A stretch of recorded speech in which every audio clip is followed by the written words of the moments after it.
Hello and welcome to the Matchbook Betting Exchange Irish St. Ledger chat. Myself and the Lily White assassin Dylan Brennan will be reflecting on the second round action, looking forward to the third round action, and of course we'll be also talking about our outright selections, what's still there, what's gone, and what still catches the eye. Dylan, you're very welcome again to the chat. You had a successful second round, it has to be said. We took a record of our tips last week. I got 4 out of 8, but I was pipped on the line by the youngster, the young pretender, Dylan Brennan, 5 out of 8, and that didn't include Ballymac Wild. It should be 6 out of 8. You always tip him in spirit. Unfortunately, you didn't tip it to the watchers, those watching on. It was a great second round. Pat Buckley again had a fantastic time. 3 winners. Yeah, Pat's dogs are flying and a bit unlucky, I suppose, not to get 4 through. Scarty Yank was a tad unlucky, but yeah, no, Pat's dogs are flying. It was a great night. I think we all expected it on paper. It looked some really exciting heats and certainly lived up to it. The 2 youngsters really took off for Graham Holland as well. I have to mention Part Blake, so impressive again in that red hot heat in the second round. Explosive Boy crashed out, the anti-post favourite, and of course Russian Glory, the apple of my eye, so impressive to set the standard. And I think we have a big player in this year's competition. Yeah, no, the 2 youngsters really left their mark, I think, on Saturday night. They stepped up to the plate. Russian Glory obviously went fastest of the round. He was foot perfect, made all. And yeah, Par Blake, he just backed up what he did the week before, and again was to the eye really impressive. Wasn't as quick away, but left some really good dogs in his wake on the run to the first bend, and once again just opened up down the back. And yeah, they're 2 young improving dogs that quarter-final stages now. You really have to keep on side of them, I think. You do. The next graphic is going to bring a tear to my eye. I was sitting in the commentary box in Shelburne Park, and in hindsight, some of these prices are absolutely massive. You see the industry SP, should I say? You see the matchbook price at the off, and the difference in the case of a €10 stake. There's some really eye-catching ones there, but the Russian Glory, like whatever about the industry SP at 5, that's big. But the 7 is just absolutely colossal on Matchbook. I'm absolutely kicking myself I didn't get involved in that. Part Blake, 3.5 industry SP, 6.6 he sent off. It's the last time he'll be sent off 6.6 or anything like it, Dylan. So impressive. Even the likes of Deerjet Sydney, the 2 is fair enough. 2.2 that's generous. Jacob Tashadlek, but the real eye catcher in terms of the shorties, Sing Along Sally, 4 to 6, 1.66, the industry SP. Look at her at the off. 2.92, but you're only cents short of 2 to 1. Incredible. Is there something there in particular you're missing? We won't mention Ballymac Wild perhaps, but that 7 Russian Glory really stands out to me. Yeah, some of them are just crazy, like you say, Russian Glory, Park Blake, and of the shorty Sing Along Sally, like there is, like that's a massive price. Like on paper, really, last week I'd say she probably would have been plenty of people's banker. She looked to have the perfect makeup. I thought she'd be a lot shorter than that. Now, let me tell you, 2.92. But yeah, there's just some savage value there. In fairness, like even looking at the difference there of Ballymac Merlin, 4.5 industry, 6.8. Like it's a massive jump, and that there's certainly value to be had there, and it could be some of the same on Saturday night maybe. Yeah, absolutely. It seems to be a case of make sure you log on, check it out. Of course, many people would have been watching the live stream last Saturday night. It'll be live streamed again this Saturday night. So, there's plenty of value there to be had. Make sure you get involved. Again, each and every heat winner returned bigger on the matchbook than it did with the industry SP. Let's hope for more of the same in the next round. Now we're going to take a look at our outright fancies, and well, perhaps the damage we've already done in the outright market. I think we lost 1 last week. I had Explosive Boy tipped up at, I thought he was 9 or 9.2 at the start. He went crashing out. Unfortunately, wasn't meant to be, Dylan, and perhaps just feeling the effects of a long year. Just never really showed the sparkle in Limerick. Yeah, like I said, his first run he didn't do much wrong. But look, to be fair, I think we touched on it last week. From his draw last Saturday night, he was going to, no matter how good he is, he was going to have to do everything right. He couldn't afford any mistakes. With the likes of Park Blake and one time only on his inside. It just didn't happen for him. He wasn't quick enough in the stride, and he found trouble at the bend, and that was the end of his ledger. But you know, the draw, no matter how good these dogs are, you know, at the end of the day, it comes down to the draw. And, you know, like I said, from out there, he was going to have to do everything right. He didn't, and he suffered because of it. It was unfortunate to see him go out of course. You know, you want to see all the best dogs go through, but that's just the way it goes. You could just see our outright selections there. I think you have a couple left. I have a couple left. Although I think you mentioned Jacob Tashlik as well, of course. Dearjet Sydney, 18.5. Now he's about 11. He'll be shorter than 11 because he is one of the best drawn dogs of the entire third round. Glengar Bale was 48, now 15. You took a chance that he'd shown a little bit of sparkle in Cork. He's back to his best. 15 is there's still a bit of meat in that bone. Jacob Tashlik, 21, now 13. Perhaps a little bit more workmanlike the other night than I would have hoped. But Russian Glory's my eye catcher. 30, now 11. I think that 11 is still big. I think he should nearly be disputing favoritism, but we'll get to talk about that in just a moment or two. For those of you that aren't on the Matchbook betting exchange just yet, well, we do have a very worthwhile bonus code for you to get involved in. If you wish to join up, bet €10, get €10 free on the Greyhound on any Greyhound market, and the bonus code there is Greyhounds, all in capitals. Greyhounds, all in capitals. Again, bet €10, get €10 free, and who knows, you might just turn that €10 into your Christmas money. You never know. There is still plenty of value there, be it in the outright market. And as we saw, we certainly have value in the heat market. Well, certainly last week, and I'd expect more of the same this week. Now, let's take a look at the outright market, Dylan. You know, there has been big change, obviously enough. You can see there is quite a bit of difference between blue and pink at the present, but it is early on Friday morning. They haven't gone up all that long since. They'll be chipping away at that tomorrow. Some will drift, some will shorten, but by all accounts, the blue prices look about right, I think. Ballymac Wild at 5.1, so just over 4-1 to your money. I think he's probably a touch short myself. Listen, don't get me wrong, he's very well housed the next night, and by all accounts, it looks a three-dog affair. He should be in the frame, but not an awful lot of room for error at that price, Dylan. No, I'm a bit surprised myself that Park Lake and Russian Glory aren't much closer to Ballymac Wild. I came away Saturday night thinking Park Lake might actually be favoured, if I'm being honest, on what he's done in the 2 rounds. Well, he's the one that's faced a really tough task both nights, and he's handled himself with just ruthless efficiency. The last 2 nights showing blistering early speed, and the more we see of this ledger, the more I think it's an early pace Greyhounds ledger. They are getting home. It just seems to be most of them getting home. Park Blake has gone to the front both nights in red hot company, and there you see 9.2. You know, his draw the next night is arguably easier than it was the last night. He's in the middle. Scooby Princess and 1 Boyle Sports Bingo, Lower Ron, Ballymacmurlin, Gord Nester. If he traps on level terms, he's going 3 clear into that bend.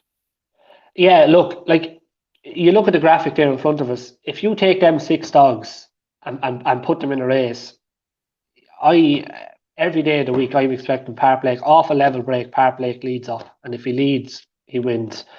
You know, the way he's been running the opening 2 rounds. You touched on it about the early pace. Like of the dogs left in it, you know, I think Park Lake is probably the only dog that you would say off a level break every night is going to lead the rest of them. You know, on the early he's shown the first 2 weeks has been, you know, electric. Like even last week, he didn't trap last week. He still got to the bend a half a length ahead of One Time Only. He won the Laurels only a few weeks ago. A dog himself who's all about early speed. Yeah, exactly. And like I said, the boat, like he was last to trap Park Lake, and he still got to the bend a half a length ahead of One Time Only in or around.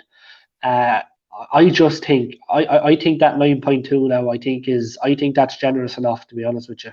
Yeah, I think the 11 about Russian Glory is very generous too. If there is one Greyhound that can challenge Park Blake early, it seems to be Russian Glory. They did Russian Glory did a 282 last week. Park Blake at 284 into the bend, 534 for Russian Glory, 536 for Park Blake. But that's Park Blake missing it slightly. So I suppose it will depend if Russian Glory and Park Blake are to meet. It will depend on who's on the inside of the other. But for me, they're very similar type Greyhounds. They really are going the right way. And they're both young. Obviously, Park Blake is a September, so he's gone 2 years of age. So too has Russian Glory, but he's in November. Very lightly raced, the two of them. Park Blake having his 9th race on Saturday. Russian Glory having his 6th race on Saturday. Russian Glory is in that heat that I mentioned with Ballymac Wild. It's 3 hot ones and 3 outsiders. So unless he finds traffic, he should be qualifying. 11 seems perfectly fair to me. Looking beyond them, and there's a bit of a mishmash in the middle there where you think they'll probably drift in the coming hours. The likes of Price's Jet, I think 13 is plenty short enough. I think I'd be wanting maybe a 2021 about him, because the early speed isn't really there. And I think we do need it in this year's ledger. Other than him, we have Glenn Garbale, a dog that you've been crowing about this year. Listen, he's a very, very talented dog. Jacob Tashlek, 13. Sing Along Sally, 13. All for the best, the big finisher, 13. And of course, the one slightly shorter than them all is Dear Jet Sydney at 11, the English Derby winner of 2020. He's perfectly housed in the fence, Dylan. You've already tipped him up at bigger prices. You're happy enough with your progress? Yeah, no, I like him, and like I say, he's you couldn't be happier with the draw on Saturday night. I agree with you on Priceless Jet. I think he's very short, and dare I say it, I absolutely love her. But I think Scooby Princess is probably a tad short too on what she's shown in the opening 2 rounds. But look, yeah, Dear Jet Sydney, I'm happy enough with that. I think if things go to plan Saturday night, he'll obviously whatever goes through, it'll all shorten. But there's every chance that he could bounce out, make all again, and do a run Saturday night, and I think he shortens up considerably again. So, yeah, I'm pretty happy with him, and absolutely delighted as well with Glenn Garbale. So, just hopefully now they can get through Saturday night. You can see the ticker tape there on the bottom. Jacob Tashlake just coming through there, 13. We've both selected him. I suppose. Listen, it was good to see him back to winning ways last Saturday, but I think he's capable of better. Off the start he made, he should have led handier. Yeah, he's not been at his best. It's probably a testament to the dog that he's not been at his best, but he's still in the quarter final, and he's unlucky the first night, and obviously won last week. I suppose if you're on him, the one thing you're he's capable of better, but we're getting down to the nitty gritty now, and he's going to have to really show it. I think his performances of the previous 2 weeks probably won't be good enough to get him through on Saturday night. So I think he's going to have to take a step forward. But it's in there. It's just whether he can produce it is another thing. He's going to need one of his bingo starts. He's got Sing Along Sally on his immediate outside. He's in 3, she's in 4. There's only one direction she's going, and that's left. She's going straight to the fence. So if he does miss the kick, he could find the nose chopped off him. Other than that, in the same heat, the likes of All for the Best to be finishing fast. Is there anything that catches your eye? You've got carte blanche now to talk about the market. Anything that we haven't mentioned that catches your eye, or one or two that you think could represent just a little bit of value? Maybe not ones that you'd plough into, but just something that you might nibble away at. You mentioned him there, and I mentioned him last week when we were talking about this. Like All for the Best, he's just one that it's going to be so hard to keep out of the frame. He's running extremely well. Look, he's kind of in the same bracket as maybe the Scooby Princess or Priceless Jet, as in he's not blessed with early. He's going to be doing it from behind. But I think the difference with him compared to the other two is he's in the form of his life. He's running at the top of his game, as where you could maybe say the other two perhaps haven't been at their very best yet. Look, he'll be hard to keep out of frame. We mentioned it last week. There's every chance he'll be in the final. He'll be extremely difficult to keep out of it. And if he does, you just never know what happens on the night. I still think at 13, he'll give you a run for your money. He's as fast as anything in it. He just lacks that yard of early. But to be fair to him, he's actually been. I've been a little bit surprised. He's actually been going up all right.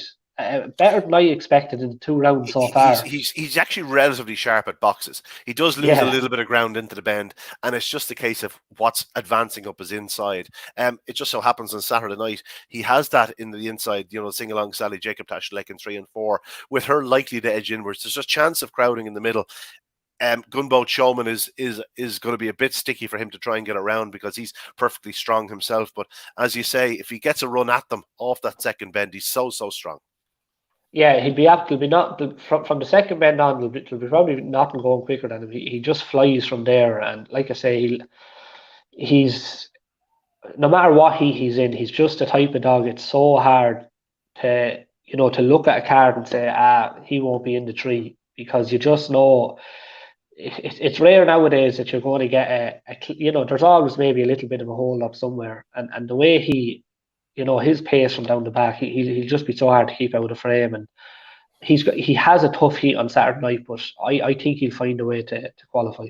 It's factored into the price at 13. Like, it doesn't jump off the page, but at the same time, as you say yourself, it's all about qualification with him in the final. If he's in trap 6, and as you say, bit of early speed in the middle, chances of dogs crowding, he's not going to be a 13 chance in the final. If he gets there, and the odds are, as you say, if he sneaks to this week, and as things get more and more competitive, it actually suits that type of greyhound where all the early pacers can't get off the front. You're looking for something to come off the tail, and that is the all for the best. Anything else that catches the eye, or something at a massive price that you wouldn't be afraid to have, like €3 or €4 or €5, whatever, just in case?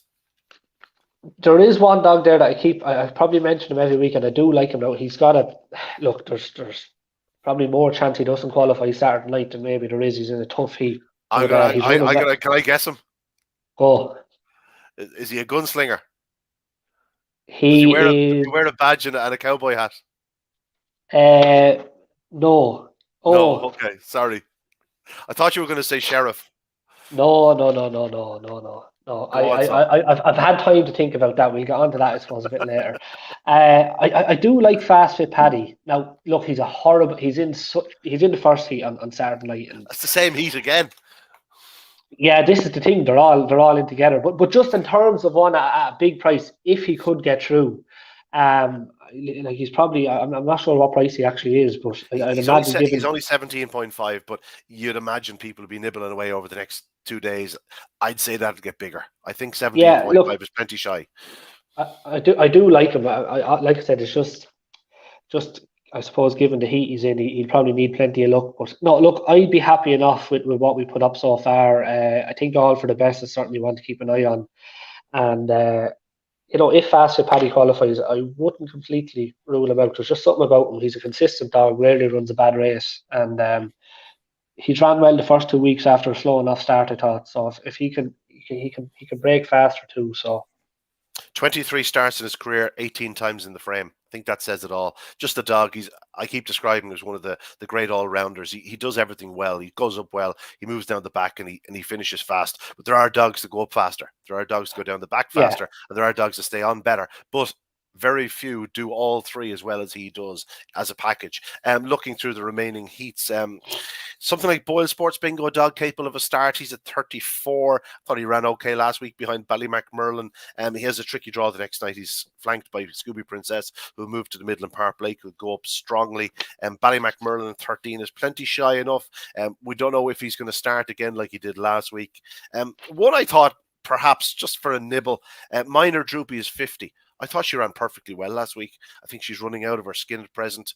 She starts and she stays on. She was caught a bit down the back straight by Sing Along Sally, but Sing Along Sally is the Derby runner-up after all. Just 50. I thought there was dogs shorter than her that she's better than, and that's why she just caught my eye at that sort of price. And then in the final heat, it's all about Rushing Glory for me. The 11, I know we've already tipped him up. I just think that's still, like, genuinely, if you'd said to me he's going to be a 6 ahead of his quarterfinal for Outright Glory, I wouldn't have been all that perturbed. He's nearly double that price. He's 11. I just think this dog is going very much the right way, and I think he has the right profile. Of the outsiders in that race, it's very hard to see past the big three: Ballymac Wild, Rushing Glory, and Glengar Bale. So, if you were backing Drayhan Jet, Tyrap Luke, or Ballyard Taylor, you need a little bit of luck. So you're just happy to stick with what you have, and maybe a couple of euro on Fast Fit Paddy. Yeah, I'd be happy with what I have. To be honest, I did think Fast Fit Paddy would be a bit bigger than that. But yeah, look, I think Glengar Bale, Jacob Tashadelic, and Dearjet Sydney, I'd be happy enough with them. And like I said, just hopefully they can get through. Hopefully they all don't go out anyway. Let's at least get one of them through to Saturday the following week. I might press up in Rushing Glory. I think I've made that pretty clear. Couple of euro on Minor Droopy at 50, and I mean just small money. At 50 it doesn't have to be big money. And I'm happy enough. Listen, we'll stick with Jacob Tashlik. We can't desert him at this point. If he takes a flying start, he's in the semi-finals, and then you never know what might happen. We'll take a quick look at the quarterfinals on Saturday night. Dylan, give us a chance to mark people's cards. As we saw last week, unbelievable value on the exchange. Again, it is being live streamed on Matchbook Betting Exchange, so if you want to keep abreast of the action, The red site is the place to do it. Matchbook. Doing us proud as sponsors of the Irish Ledger. The opening heat, we have referenced it many a time already this evening. Dearjet Sydney's in one, Fast Fit Paddy, Jacob Tashalek, Sing Along Sally, Gunboat Showman, and All for the Best. There are contrasting racing styles, there's contrasting racing lines. Dearjet Sydney be looking to go up strongly, Jacob Tashalek, Sing Along Sally. Then you have the strong runners, Fast Fit Paddy, who probably look to be in that middle range, shall we say. I'm looking at the Breeders' Cup from last week, and races middle to prominent, whereas Dearjet Sydney, Sing Along Sally, Jacob Tashalek front runners, and then you have Gunboat Showman and All for the Best. Gunboat Showman probably similar enough to Fast Fit Paddy in the sense where he races mid-pack and then try and make his move late, whereas All for the Best is very much a finisher. What's your initial thoughts on this one? Yeah, it's a bit of a head scratcher. I think it's a cracking heat. There's no doubt Dearjet Sydney starts favourite. Yeah, you took the words out of my mouth. There's no doubt that he's the best drawn dog in the race, and because of that, he's going to start favoured, and he will be the one to beat. I think in terms of early pace in the race, given his draw, you'd probably expect him to make all up the rail. Like I said, Fast Fit Paddy, he won't be without a chance, but he is going to have to improve on them 295 and 302 splits in the previous 2 weeks. Jacob Tashalek, look, he's not been at his best in the first 2 rounds. If he finds his best form, he's a massive player. I think if he runs the standard he's been running at the last 2 weeks, like I said earlier, he might just struggle. But that's obviously a question mark over him. Sing Along Sally, I think, has a horrible draw. She'll do well to qualify. I wouldn't like to rule her out now, and I'd love to. She won a juvenile classic from Trap 4, but it's not ideal, especially with a dog like Jacob Tashalek on her inside, who's not afraid to use himself. He's a big, nearly 8-pounder, 80-pounder. He's not afraid to throw a shoulder. I suppose the best way to describe him, he'd be like a wing back in Gaelic football. You know what I mean? Not afraid to throw the shoulder in. Yeah, I'm with you. I think she's going to struggle to qualify unless she takes an absolute bingo start. Yeah, I think she's going to have to either absolutely come out through the bars, or she's going to just need loads and loads of luck. Drop in behind them. Hopefully a gap opens, there's a bit of trouble. That's the only way I can see her qualifying. Now, you wouldn't be surprised if she flashed out and led. She's but I think that's what she's going to have to do. And then the bottom 2 dogs, like I said, All for the Best. I just can't see him out of the frame. And Gunboat Showman is in savage form. He's been consistent in the 2 rounds. He's going up well. Look, there's so many scenarios in it, to be honest. It's that sort of heat. I want one. I've ground to make up in you. I'm 1 behind, so I need a tip. Yeah, no, look, it'd be hard to get away from Dearjet Sydney just on the draw alone, and he improved 11 spots there from the first week to the second week. Hopefully, there's a bit more in him. I think he wins the heat. I'd be confident enough in saying I think he wins the heat, but what happens after that, I don't know. I kind of had it down. I think the bottom 2 dogs could qualify. I definitely think All for the Best will qualify, and I just think at the minute, the way the dogs have been running, I think Gunboat Showman is a little bit more solid, has less question marks over him than, say, the other 3, Fast Fit Paddy, Jacob Tashalek, and Sing Along Sally. So just literally for that reason alone, I can see him probably going up well, turning handy enough, and probably qualifying as well. Yeah, I think Dearjet Sydney is perhaps the most likely winner. I think Jacob Tashalek is still the danger. I think if he's capable of a bingo, he did a 290 the other night. I still think there's a 280 in him. And if he does a 280 and gets around that corner in front, Dearjet Sydney really want to be on his toes to pick him up. I think one of the bottom 2 will qualify. And to be honest, even though Gunboat Showman is nearly 3 times the price is All for the Best in the outright market, it could easily be Gunboat Showman, because if he gets first run All for the Best want to be running to pick this fellow up. He's a real strong runner, but All for the Best is so exceptionally strong, and he is flying, as you say. They are 2 big 84-pound dogs on the outside there. They could have quite the battle, be it for second or third or wherever they are in the contest. I'll go 1-3-6. So we're similar enough thoughts, but you think the bottom 2 might qualify with Dearjet Sydney. On to the second heat. I'm just going to say it. I think Park Blake leads early and goes on to make all. I think the battle for second is a little trickier. Scooby Princess will most certainly move off the fence. It's all a case of whether she can get out in front of Boyle Sports Bingo. Otherwise, she's going to find herself in behind runners pretty quickly. Boyle Sports Bingo is a pretty natural starter. Lower on disappointed me a bit last week. He's just a massive greyhound. Just needs to be a little bit sharper at boxes. Ballymacmurlen took a flyer last week by his standards. Will he do the same? And we know Gord Kelly Nestor is going to run his race on the outside. I think Part Blake makes all. I think Gord Kelly Nestor and Scooby Princess are perhaps the most likely qualifiers thereafter. Yeah, that's the way I have it. I think Part Blake is probably the bet of the four heats. You know, I can't see anything other than him just making all. Gord Kelly Nestor, I think he'll get a good pitch on the outside. He's well drawn. He'll probably turn handy enough. He ran well last week. And then after that, I'm kind of like you. I don't think she's particularly well drawn, but I think she might just pick up the pieces and run into third. Ballymacmurlen, he just doesn't win enough for me, you know, to actually say he'll back up what he did last week. Now, he was very good last week. 2 from 18 for a greyhound of his ability just isn't good enough. No, and now to be fair to, I was looking back even at the first round yesterday. Now, he's actually showed loads of gears into the bend in the opening 2 rounds. But like I say, just his record, you're not sure he's going to do it again. Loharon was disappointed last week, but he showed the first week that he's capable of better. So, look, again, there's nothing in it that you'd rule out, you know, but I would be with you. I think Park Blake is I can't see him being beaten. I think Gord Kelly Nestor is just rock solid. You know what you're going to get with him. I think he'll go handy and qualify, and maybe Scooby Princess will pick up the pieces. What sort of price would you want about Park Blake to back him? Oh, I see it. Me, I wouldn't really be one now that would be backing anything. 5 to 4 now maybe be my max. Will he be 5 to 4? There's a chance. If you're on the exchange, I'd say you'll get it. I'd say his industry SP might be 2.25, but I'd say you'll probably get a 2.4 on the exchange.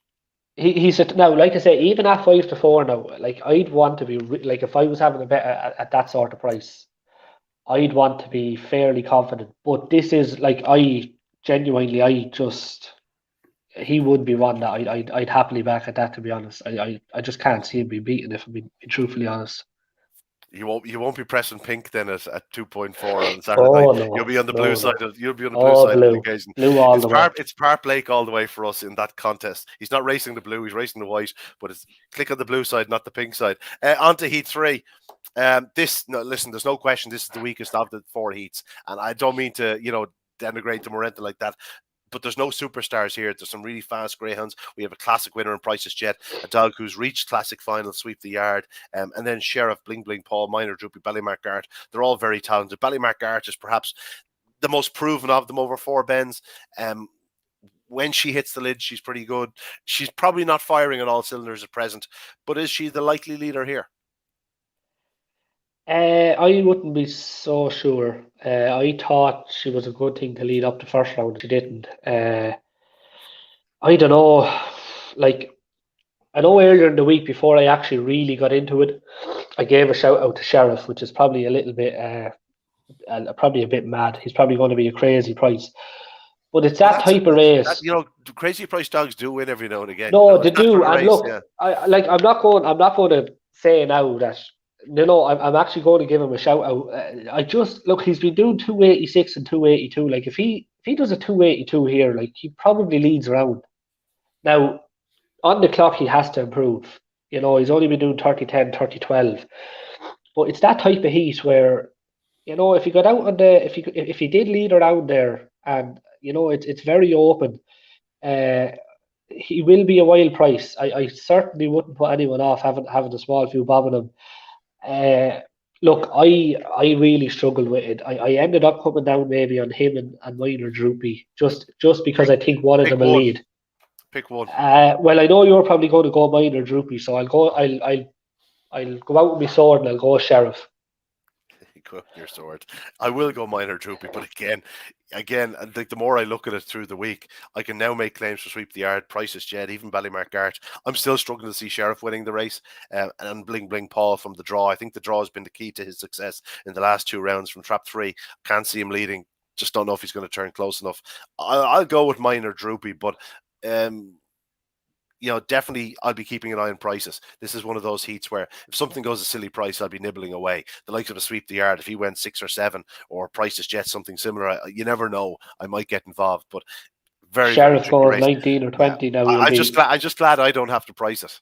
I'm just glad I don't have to Yeah, price no, it. look, to be honest, in terms of Priceless Jet and Sweep the Yard, like they do have, it's a really good makeup for them. It's a really good heat for them. But yeah, look, I don't know, like just on Sheriff, look, if you are going to listen to me now and have a few bob in them, you're going to know as soon as the box is open whether you have a chance or not. If he flashes out, gets around in front, you'll be crossing your fingers that there's a bit of hassling behind. But if he doesn't, you've no chance. But anyway, we've just gone past the half-hour mark. Let's be out of here in 2 minutes. The last heat 4.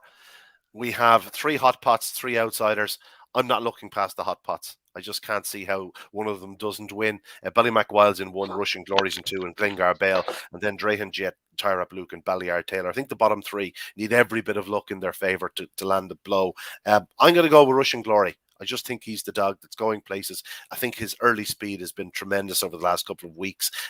Ballymac Wild has fractionally faster to the first line last week, but I'm not so sure he'll break as fast from Trap 1. I'm going to take a chance that Rushing Glory gets up the inside of Glengar Bale and holds Ballymac Wild into the bend and goes on to cement his claims as my choice for outright glory. Yeah, earlier in the week I was a bit more sweeter on Rushing Glory. It's one of them where you'd probably be looking at the prices really. Slight preference again for Glengar Bale, just based on what he's done in the 2 rounds. He's been absolutely rock solid. He's done 283 in both rounds, 17-28, 17-29, 2 5-36s. If he does that again, he's, it kind of sets the standard. With Russian Glory, he did everything right last week. There still wasn't much between them on the clocks. I've question 3. I was thinking about this yesterday. If Russian Glory pops out and leads, Ballymac Wild turns a length or so behind him, would you fancy your chances? He's going to have to turn a length or so behind them. I don't think he picks him up down the back straight. It's going to be home. The worst thing he could do is challenge at the wrong spot at the third bend. That might cost him that length or 2, and Rushing Glory will coast home.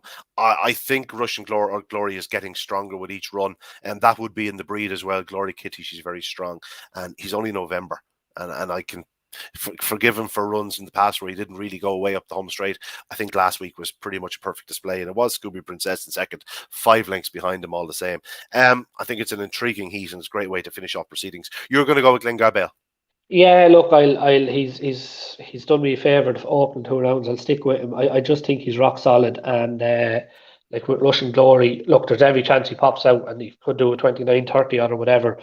But I think he will have to be flashing out again. So yeah, Glengar Bale for me, but I think it'll be the top 3 qualifying.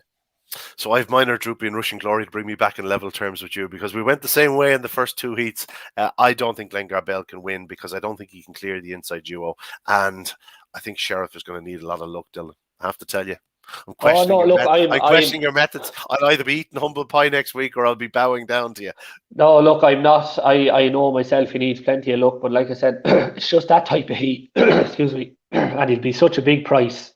I just think if he can flash out like he did the opening 2 rounds, get around in front, you never know.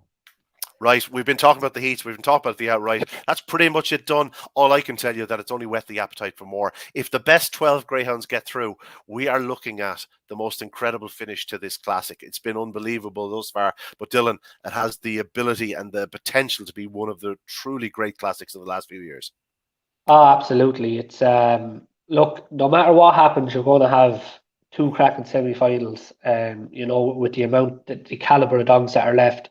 Like you say, if you're lucky enough to get the best 12 through, it'll be some treat. But there's a great blend there. You've got the dogs that have been doing it for a number of years now, and then you've got the up and coming young stars as well. So look, hopefully they all come off sound. Bit like ourselves, you know. Yeah, I've look, been doing it for years. exactly. You're the upcoming star, Dylan. Up and coming star, yeah. I'm under pressure now next week. I wouldn't mind. I wasn't really into this. I'll tip more winners than you, but I tell you now, I'm getting into it now. So big pressure now Saturday night.